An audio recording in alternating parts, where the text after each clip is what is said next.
Apa yang membuat kalian masuk ke dalam neraka Saqar? Mereka ahli neraka ini menjawab, kami dahulu tidak termasuk orang-orang yang mengerjakan salat, dan kami dahulu terbiasa membicarakan hal-hal batil.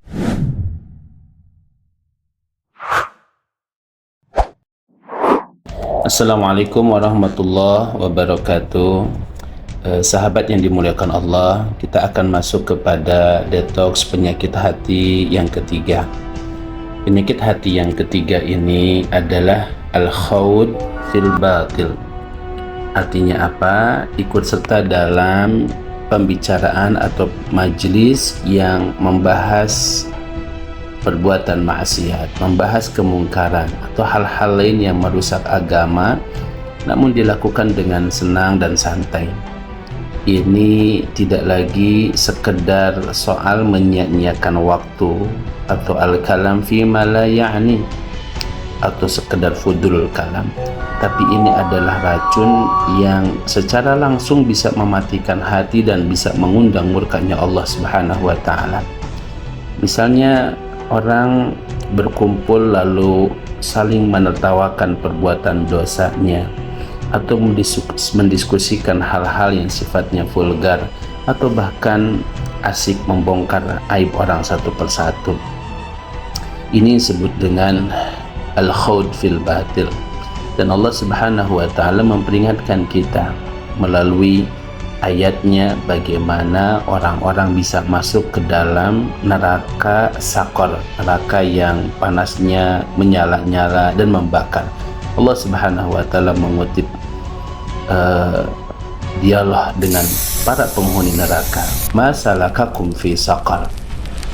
Apa yang membuat kalian masuk ke dalam neraka Saqar? Maka qalu lam nakum minal musallin.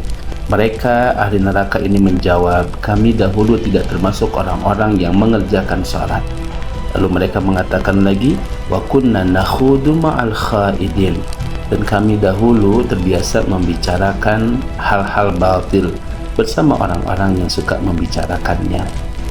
Lihat dalam surah Al-Mudaththir ayat 42 sampai 45. Maka sahabat coba perhatikan, Allah menyandingkan dosa membicarakan kebatilan dengan dosa besar, yaitu adalah meninggalkan salat. Ini satu indikasi bahwa terbiasa ikut dalam obrolan batil, al-khawd fil batil, memiliki dampak yang sangat buruk dalam keimanan seseorang. Dan bahaya daripada penyakit ini adalah bisa membuat hilangnya ghirah, matinya rasa kecemburuan terhadap agama di dalam hati kita. Seorang mukmin tentu apabila hatinya hidup, dia akan merasa sakit jika melihat perbuatan maksiat di depan matanya atau mendengarkan hal-hal berbau maksiat di depannya. Tapi orang yang tenggelam dalam al-khawd fil batil, pembicaraan batil, majlis batil, dia malah merasa nyaman dan terhibur saat mendengar keburukan, saat mendengar aib-aib teman saudaranya dibicarakan, dibongkar, atau bahkan dia merasa santai ketika agama dijadikan sebagai bahan permainan. Wal'iyadzubillah. Bukankah ini menunjukkan bahwa imannya telah tercabut dari dadanya, sehingga ia tidak lagi membenci apa yang Allah benci, bahkan menyetujuinya dengan asyik berbicara, bahkan tertawa bersama kawan-kawannya? Maka sahabat yang dimuliakan oleh Allah, jangan ada kompromi dalam perkara ini. Kita harus mengambil sikap, tinggalkan majlis yang sudah berubah menjadi majlis maksiat. Allah Jalla wa'ala dalam surah Al-An'am ayat 68 memberikan instruksi tegas, fa'a'rid anhum hatta yakhudu fi haditsin ghairi. Maka berpalinglah dari mereka sampai mereka membicarakan pembicaraan yang lain.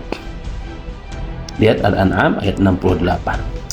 Maka dalam majlis yang isinya maksiat, yang isinya membuka obrolan vulgar, membuka aib-aib orang, maka diam bukan solusi. Karena as-sukut alamatur ridha, karena kita diam dari perbuatan yang mungkar itu bisa jadi tanda ridha. Kita harus benci, kita harus ngomong, kalau kita mampu ngomong, kita berikan nasihat, kita berikan teguran. Andai nasihat dan teguran masih tidak diterima dan kita bisa untuk meninggalkan majlis itu, maka hendaklah kita tinggalkan majlis tersebut. Dan jalan buat sahabat semua setelah memahami tentang masalah ini adalah kita coba buat batasan tegas pada lingkungan dan pergaulan kita. Kita cek lingkungan kita, termasuk lingkungan di dunia online, baik itu dalam grup komunikasi yang di situ ada yang baik, ada yang buruk. Ketika ada grup yang pembicaraannya senantiasa mengarah kepada keburukan, kevulgaran, hal-hal yang tidak disukai Allah, maka kita berikan nasihat, kita berikan teguran, kita alihkan kepada pembicaraan yang jauh lebih baik. Andai masih ditolak atau masih terus-menerus mendatangkan hal-hal buruk, maka ambil sikap supaya mereka tahu bahwa kita tidak ingin berada dalam majlis yang buruk. Semoga Allah bersihkan hati kita dari setiap penyakit dan terutama penyakit yang ketiga ini. Barakallahu fikum. Assalamualaikum warahmatullahi wabarakatuh. Penyakit al-mira wal jidal ini juga masih penyakit lisan yang secara langsung bisa menyerang hati dan merusak hati. Dua-duanya adalah perdebatan atau juga pertengkaran. Tapi apa bedanya antara al-mira wal jidal? Mira itu apa? Jidal itu apa?